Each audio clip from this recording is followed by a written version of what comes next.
Hello and welcome to learning chemistry with S K Verma. Dear friends, RPSC assistant professor की तैयारी करने वालों के लिए आरपीएससी की तरफ से अभी अभी बहुत बड़ी न्यूज आई है और वो न्यूज ये है कि इन्होंने जो ऑनगोइंग भर्ती थी जिसकी परीक्षा अभी होनी है दिसंबर 2025 में, जिसकी परीक्षा इन्होंने प्रपोज की हुई थी, उस भर्ती परीक्षा को विड्रॉ कर लिया है और एक नया भर्ती का विज्ञापन है इन्होंने अभी अभी साथ में ही रिलीज कर दिया है। ठीक है, तो चलिए इस फटाफट पूरे मामले को समझते हैं और इसके बारे में क्या इंपॉर्टेंट पॉइंट्स हैं उनके बारे में हम लोग समझने की कोशिश करते हैं कि आखिर ऐसा क्यों हुआ। ठीक है, तो मेरे पीछे आप देख रहे हैं आरपीएससी की जो न्यूज आज ही आई है 18/9/2025 को, वो बैकग्राउंड में है, आप उसमें देख सकते हैं। इसमें यह कहा गया है सीधा सीधा कि 13 दिसंबर 2024 को जो असिस्टेंट प्रोफेसर भर्ती परीक्षा 2024 थी उसको इन्होंने विड्रॉ कर लिया गया है ना, प्रत्याहरित कर लिया है इन्होंने उसको। ठीक है, और नया जो विज्ञापन है वो रिलीज कर दिया गया है, जो कि पहले भी ये 574 पदों के लिए था और अभी भी ये वापस 574 पदों के लिए नया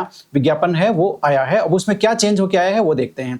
आपने देखा होगा, हमने ही इसका वीडियो रिलीज किया था कि 16 तारीख को एक्चुअल में अभी 2 दिन पहले ही गवर्नमेंट ऑफ राजस्थान का नोटिफिकेशन आया था, जिसमें उन्होंने जो कॉलेज शिक्षा भर्ती परीक्षा है उसके नियमों में चेंज किए थे। और उसमें उसके नियमों में जो चेंज किया था उसकी इंपॉर्टेंट बात यह थी कि वो जो उसमें लिखा हुआ था कि they shall come into force with immediate effect, यानी कि जैसे ये नोटिफिकेशन रिलीज हुआ वैसे ही ये नियम लागू हो गए। अब बेसिकली आरपीएससी का विज्ञापन 13 दिसंबर 2024 को आया था। ठीक है, अब वो जो विज्ञापन है बेसिकली वो उस पे वो प्रक्रियागत था, प्रक्रिया उस पे चल रही थी, परीक्षा उसकी होनी थी। अब राजस्थान सरकार ने ये नियम अब रिलीज किया है। ये नियम उस भर्ती प्रक्रिया पर कैसे लागू किया जा सकता है जबकि वो पहले ही रिलीज हो चुकी थी? तो इसलिए इनके पास उस भर्ती प्रक्रिया में इन नियमों को लगाना भी एक तरह से मजबूरी था। क्यों? क्योंकि गवर्नमेंट ने कह दिया कि ये जिस दिन से लिखने हैं उसी दिन से प्रभावी होंगे ये नियम। ठीक है, अब उसका तरीका एक ही था कि जो भर्ती प्रक्रिया ऑलरेडी चल रही थी उसको इन्होंने विड्रॉ कर लिया है और अब नया जो विज्ञापन है वो रिलीज किया है इन नियमों के साथ। कौन से नियमों के साथ? जिसकी हम पहले भी बात कर चुके हैं एक सेपरेट वीडियो में, कि क्वालिफाइंग जो मार्क्स है वो डिफाइन कर दिए हैं अब जो स्टेट गवर्नमेंट ने। और वो क्या किया है कि आपके जो कॉलेज व्याख्याता के लिए यानी कि असिस्टेंट प्रोफेसर के लिए जो 3 पेपर लगते हैं, ठीक है ना, 2 सब्जेक्ट के और एक जीके का, उन तीनों में अलग अलग आपको 36% मार्क्स लाने होंगे। साथ में उन तीनों में एग्रीगेट मार्क्स यानी कि उन तीनों का जो एवरेज है एग्रीगेट मार्क्स है वो आपका 40% कम से कम होना चाहिए। तीनों में टोटल कम से कम आपका 40% होना चाहिए, एवरेज अलग अलग कम से कम 36% होना ही चाहिए तीनों पेपर्स में। ठीक है ना, और इसमें रिलैक्सेशन भी इन्होंने दिया हुआ है, एससी एसटी को 5% का रिलैक्सेशन दिया हुआ है। ठीक है, और इसके बारे में डिटेल वीडियो है वो हमने पहले ही रिलीज किया हुआ है। उस वीडियो में हमने ये बात की थी कि आरपीएससी इसको लगाएगी कैसे, क्योंकि गवर्नमेंट ने तो कह दिया कि जिस दिन से ये रिलीज हुआ है यानी कि 16 सितंबर से ही वो लागू है, लेकिन अब जो भर्ती ऑलरेडी प्रक्रियागत है, प्रक्रियाधीन है, उसमें कैसे अप्लाई होगा? इसका तरीका आरपीएससी ने एक ही निकाला, जो एग्जिस्टिंग भर्ती थी उसको विड्रॉ कर लिया। नई भर्ती आपके सामने ये जो बैकग्राउंड में दिख रही है वो अभी अभी रिलीज हुई है, ये भर्ती कुछ देर पहले ही, ये देखिए तारीख यहां पर लगी हुई है ना, 18 सितंबर 2025 को ये भर्ती प्रक्रिया आई है 574 पदों के लिए।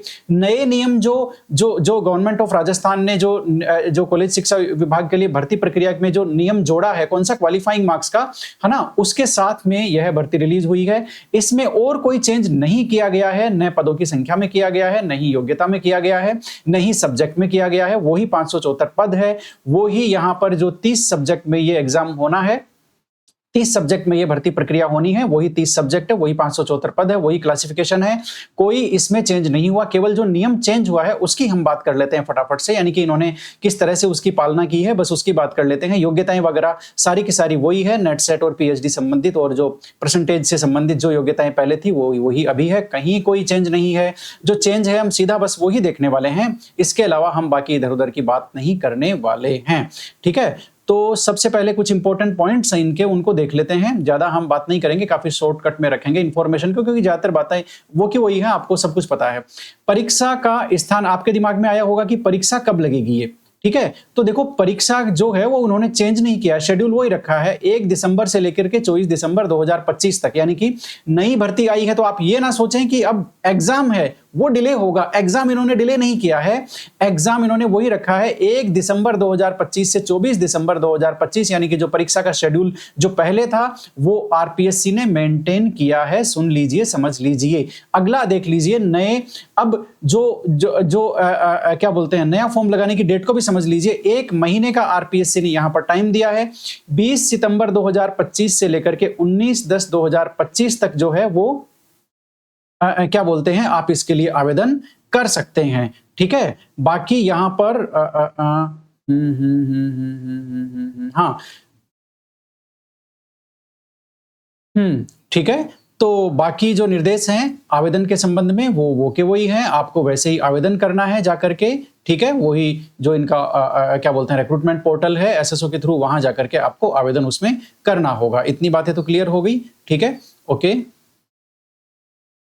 ये सारी चीजें हो गई। तो इसमें ये है कि आप सभी को जो है वो दोबारा आवेदन करना होगा। इसमें ऐसा कुछ भी नहीं है कि जिन्होंने पहले आवेदन कर लिया था उनको दोबारा करना है कि नहीं है। ये नई भर्ती प्रक्रिया है, वो पुरानी विड्रॉ हो गई। इसलिए कोई भी माइंड में अपने गलतफहमी ना लाए, आपको वापस सभी को इसके लिए दोबारा से आवेदन करना ही होगा। तो आपने समझ लिया, क्योंकि आरपीएससी ने देखिए जो आज की न्यूज दी है उसमें भी ये बात स्पेशली कही है कि हमने जब पहले आवेदन लिए थे तब किसी से कोई परीक्षा शुल्क हमने नहीं लिया था। ठीक है, ये बात इन्होंने विशेष रूप से यहां लिखी है ना। और उनका लिखने का जो मंतव्य है वो एकदम साफ है। ये देखिए यहां पर इन्होंने साफ लिखा है कि अभ्यर्थियों से पहले कोई आवेदन शुल्क प्राप्त नहीं किया गया था, इसीलिए आरपीएससी ने अभी जो विज्ञापन निकाला है, चाहे आपने पहले आवेदन किया था नहीं किया था, कोई है मतलब उससे कोई रिलेशन नहीं है। आपको फ्रेश आवेदन करना होगा इस विज्ञापन के रेस्पेक्ट में। इस विज्ञापन के लिए आपको फ्रेश आवेदन करना ही होगा, क्योंकि पुरानी जो भर्ती है वो पूरी तरह से आरपीएससी ने वापस ले ली है। तो जो ओटीआर के संबंध में जो नियम है, जो आवेदन करने की जो लास्ट डेट है, वो सारी चीजों का आपको ध्यान रखना होगा इसमें, है ना। लास्ट डेट हमने बात कर ही ली है, ये आपकी 19/10/2025 रात को 12 बजे तक है। तो भाई इसको पहले ही आवेदन कर देना, क्योंकि इस बार भी लास्ट के 2 दिन में कुछ प्रॉब्लम हो गई थी और वो जो स्कूल लेक्चरर में भी बहुत सारे कैंडिडेट आवेदन करने से रह गए हैं, है ना। तो 19/10/2025 आपकी आवेदन की लास्ट डेट है। सबको आवेदन करना पड़ेगा दोबारा, कहीं कोई दिक्कत नहीं है, चाहे आपने पहले किया था या नहीं किया था, वो बात खत्म हो चुकी है अब। ठीक है, अब ये बात हो गई, ओके। अब और इसमें कोई विशेष दिशा निर्देश नहीं है। वो जो नए नियम लगाए हैं वो किस रूप में लगाए हैं फटाफट वो भी देख लेते हैं। ये एग्जामिनेशन की स्कीम है, इसमें ज्यादा कुछ मुझे बताने की जरूरत नहीं पड़नी चाहिए। आपको सबको पता है 75-75 नंबर के 2 पेपर लगेंगे सब्जेक्ट के, और एक जनरल स्टडीज ऑफ राजस्थान का 50 नंबर का लगेगा, है ना। ये कुल 200 नंबर का है। इंटरव्यू इसमें होना है वो आपका 24 नंबर का होगा। वही सारी चीजें हैं। अब जो पॉइंट इन्होंने यहाँ रेज किया है, सेकेंड पॉइंट है। सेकेंड पॉइंट में ये इंटरव्यू वाले में 2 कंडीशन हो गई। अब पहले इंटरव्यू में एक ही कंडीशन थी कि वो आपका चॉइस मार्क्स का होगा। अब इन्होंने एक पॉइंट और इंट्रोड्यूस कर दिया है, वो बेसिकली ये है कि मिनिमम क्वालिफाइंग मार्क्स है जो स्टेट गवर्नमेंट के जो क्या बोलते हैं कॉलेज शिक्षा में भर्ती प्रक्रिया के जो नियम है, उनमें जो नियम 20 है उसके हिसाब से जो अभी अमेंडमेंट किया गया है उसमें उस रूल 20 के हिसाब से यदि आपको क्वालिफाइंग मार्क्स आएंगे तो ही आपको इंटरव्यू के लिए बुलाया जाएगा, अन्यथा नहीं बुलाया जाएगा। ये बात इन्होंने यहां पर डाल दी है ना। ठीक है, इसके अलावा वो जो रूल 20 क्या है उसको भी यहां पर इन्होंने डिफाइन किया है। ये देख लीजिए, नॉट अकॉर्डिंग टू रूल 20। ठीक है, उस 20 के अकॉर्डिंग इन्होंने एकदम साफ कह दिया कि आपको मिनिमम क्वालिफाइंग 36% मार्क्स आपको होना ही चाहिए।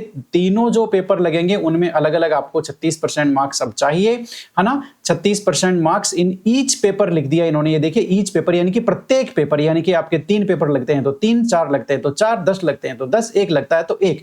कितने भी पेपर आपके लगते हैं, है ना, उनमें रिटन एग्जाम की बात कर रहा हूं मैं। रिटन एग्जाम के तीनों पेपर, सब्जेक्ट के 1, सब्जेक्ट के दोनों और जीके तीनों में आपके अलग अलग 36% मार्क्स होने ही चाहिए, और उनका एग्रीगेट मार्क्स आपके 40% होना चाहिए, यानी कि तीनों में कुल मिलाकर के 40% मार्क्स आपको होना चाहिए। ठीक है, इसमें जो 5% वाला रिलैक्सेशन का जो नियम है यहां इन्होंने और डिफाइन कर दिया कि ये एससी और एसटी के लिए 5% का जो रिलैक्सेशन है वो दिया गया है।